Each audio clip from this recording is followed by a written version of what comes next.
রাজ্যের রাজা মহাশয় ভীষণ অসুস্থ হয়ে পড়েছেন। কি? পিতামশাই অসুস্থ হয়ে পড়েছেন? কই সরদাসী, আমাকে যেতে দাও। এ কথা বলেই রাজপুত্র রাজামশাইয়ের কক্ষের দিকে ছোটে। হঠাৎ রাজামশাই কেন অসুস্থ হয়ে পড়বেন? আর রাজপুত্র তো খুব অস্থির হয়ে ছুটে চলে গেলেন। যাই, আমারও একবার সে ঘরে যাওয়া উচিত। এরপর চারুলতা রাজপুত্রের পিছে পিছে যায়। সত্যি বলছো চারুলতা? তুমি আমাকে ভালোবাসো? তুমি জানো চারুলতা, তোমার মুখ থেকে এই কথা শুনবো বলে কত অপেক্ষায় ছিলাম আমি। রাজকন্যা জেসমিন, কি এবার তুমি খুশি তো? আমি আমার কথা রেখেছি, কিন্তু এবার তো তুমি আমার উপরে অনুরাগ করে। ওই দেখ কেবলা মীরা বাড়ি থেকে বেরিয়েছে, আর নিশ্চয় আমাদের দুজনকে ময়নার সাথে দেখবে বলে বেরিয়েছে রে। জয়া মাসি, ও জয়া মাসি, আমি কি আপনাকে ফলগুলো কেটে এনে দেব? কি নামে ডাকলি তুই আমাকে? জয়া মাসি? সে কি রে? আমি তো এখন তোদের মোড়ল গিন্নি। আমার বর এখন এ গায়ের মোড়ল, তাই মোড়ল গিন্নি বলে ডাক আমাকে। আর যা, আমার জন্য ফলগুলো কেটে আন, আর অন্য একজন আমার পা টিপতে শুরু কর। আর আমি কাকে যেন বলেছিলাম শ্যাকরার কাছ থেকে আমার নতুন গয়না গড়াতে দিতে, সেটা কি দেওয়া হয়েছে? হ্যাঁ হ্যাঁ মোড়ল গিন্নি, সে সব কিছু করা হয়েছে। আজকের মধ্যে আপনি আরো নতুন নতুন গয়নাগুলো হাতে পেয়ে যাবেন। একটা কথা বলবো মোড়ল গিন্নি, আপনাকে গা ভর্তি গয়না পরে দেখতে কি দারুণ লাগছে না? একেবারে পুরো রানীর মতো। বাহ, তাই নাকি রে? সে তো লাগবেই, আমি তো এখন ভীষণ সুন্দরী দেখতে, তার উপরে এত এত গয়না পরেছি, সুন্দর তো লাগবেই। মা, ও মা, এসব কি বলছো? কি কে গা ভর্তি গয়না পরে আছে আর কাকে বা সুন্দর দেখাবে? বারান্দায় বসে বসে ভর দুপুরে তুমি কি বাজে বকে যাচ্ছ বলো তো? বলি দিনের বেলায় স্বপ্ন দেখছো নাকি? এই কে কে কে তুই এখানে? আর আমি এখানে বসে কি করছি? এক্ষুনি তো আমি পালঙ্কের উপর বসেছিলাম, গা ভর্তি গয়না ছিল, সামনে কত দাস দাসী, ফলমূল, কত খাবার। ও, তার মানে আমি এতক্ষণ স্বপ্ন দেখছিলাম। বাবা, মোড়ল হতে না হতে তুমি এসব কিছু স্বপ্ন দেখে ফেলেছো? মোড়ল গিন্নি হওয়ার স্বপ্ন দেখছিলে বুঝি মা?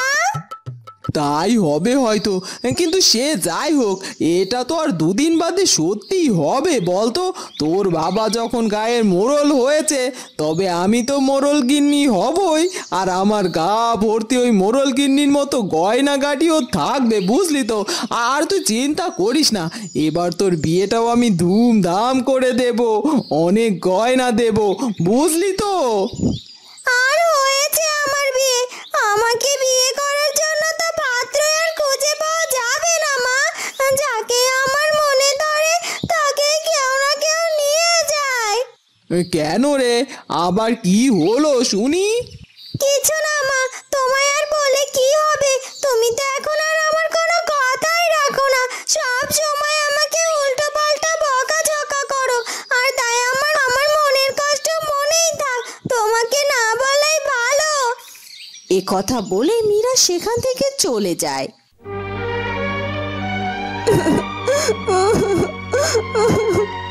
রাজপুত্র রাজকন্যা জেসমিনকে বিয়ে করতে যে মোটেও ঠিক কাজ করেনি। এদিকে চারুলতা মনে মনে কত কষ্ট পাচ্ছে। নিশ্চয় চারুলতা রাজপুত্রকে ভালোবাসে, তা না হলে কি এভাবে কেউ কারোর জন্য কান্না করে নাকি? তখনই রাজপুত্র তার কক্ষে চলে আসে। এ কি চারুলতা, তুমি এখানে বসে বসে কাঁদছো কেন? ও ও রাজপুত্র, আপনি চলে এসেছিলেন? কই কাঁদছিলাম কই? না না না, ও কিছু না, আসলে আমার লালুটার কথা ভীষণ মনে পড়ছিল, তাই আর কি ওর জন্য মন খারাপ করছিল। ও আচ্ছা, কোথায় আমি ভাবছিলাম আমি রাজকন্যা জেসমিনকে বিয়ে করতে রাজি হয়ে গেছি বলে চারুলতা হয়তো মনে মনে কষ্ট পাচ্ছে। সে হয়তো আমাকে মনে মনে ভালোবাসে, আর যদি সে আমাকে ভালোবেসে থাকে তবে আমি অন্য কাউকে বিয়ে করতে যাচ্ছি, এই কথা এত সহজে তার মেনে নেওয়া সম্ভব ছিল না।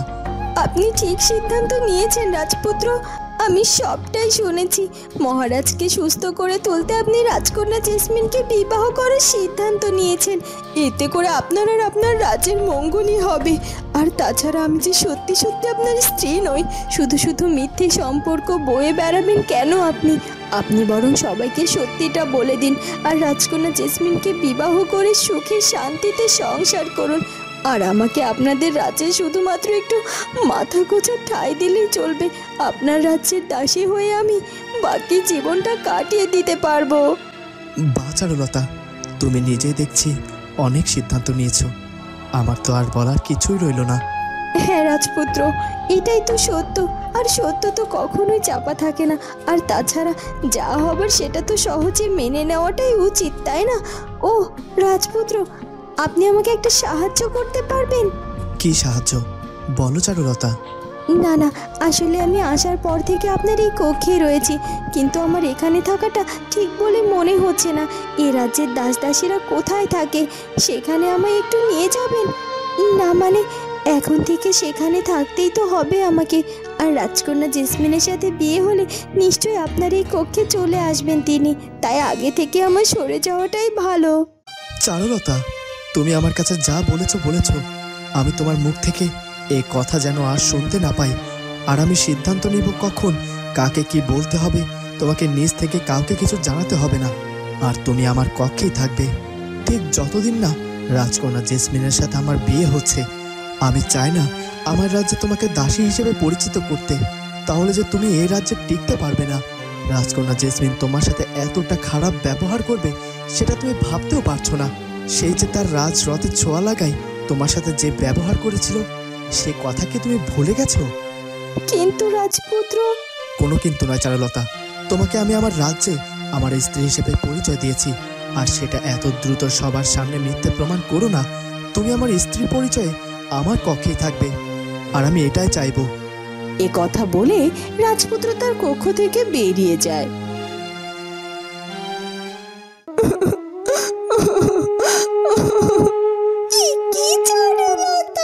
রাজপুত্র তো তোমাকে এই কক্ষে থাকার অনুমতি দিয়ে গেল, তারপরও তুমি কেন কাঁদছো বলো তো? তুমি কি খুশি হওনি? আরে সোনা পাখি, এই মিথ্যে পরিচয় নিয়ে ক্ষণস্থায়ীভাবে রাজপুত্রের কক্ষে থাকার চেয়ে রাজ্যের দাসীদের সাথে দাসীদের কক্ষে থাকাটা অনেক ভালো, বুঝেছিস? রাজকন্যা জেসমিন, কি এবার তুমি খুশি তো? আমি আমার কথা রেখেছি, কিন্তু এবার তো তুমি আমার উপরে অনুরাগ করে আমায় কথা শোনাতে পারবে না। হেমরাজ্যের রাজামশাইয়ের উপরে আঙুল তোলার সাধ্য কারণ নেই। তাহলে তুমি ভাবলে কি করে যে তোমায় দেওয়া কথার বরখেলাপ করে তোমাকে আমার উপরে আঙুল তোলার সুযোগ করে দেব আমি? আমি জানি মহারাজ, আপনি আপনার কথার বরখেলাপ করবেন না। তবুও যদি আপনার সাথে কোনো খারাপ ব্যবহার আমি করে থাকি, আপনি আমায় ক্ষমা করবেন। আর এখন আমি সত্যি বলছি মহারাজ, আমি ভীষণ খুশি যে আপনি অবশেষে রাজপুত্রকে রাজি করাতে পেরেছেন আমার সাথে বিবাহ করার জন্য।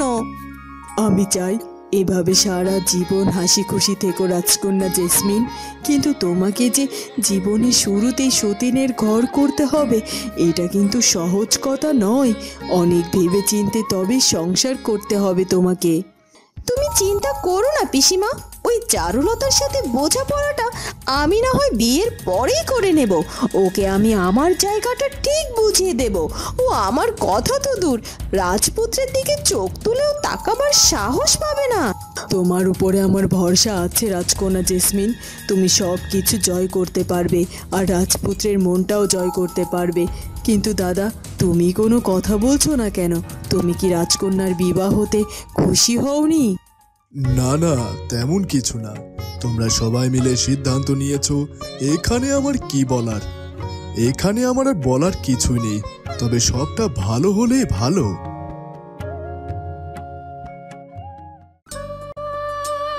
পূর্ণিমা চাঁদ আসলে কত সুন্দর, তার যেন কোনো খুঁত নেই, যেন কত মায়া জড়ানো তার গায়ে।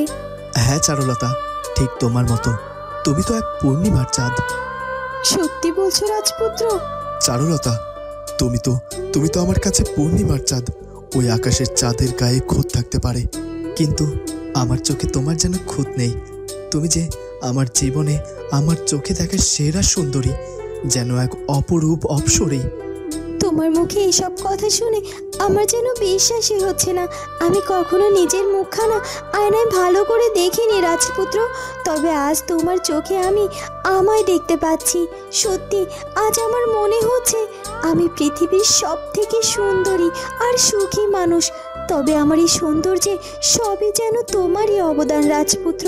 তোমার ভালোবাসায় আজ আমাকে এতটা সুন্দর করে তুলেছে, আর তুমিও আমার চোখে পৃথিবীর সব থেকে সেরা বীর পুরুষ রাজপুত্র।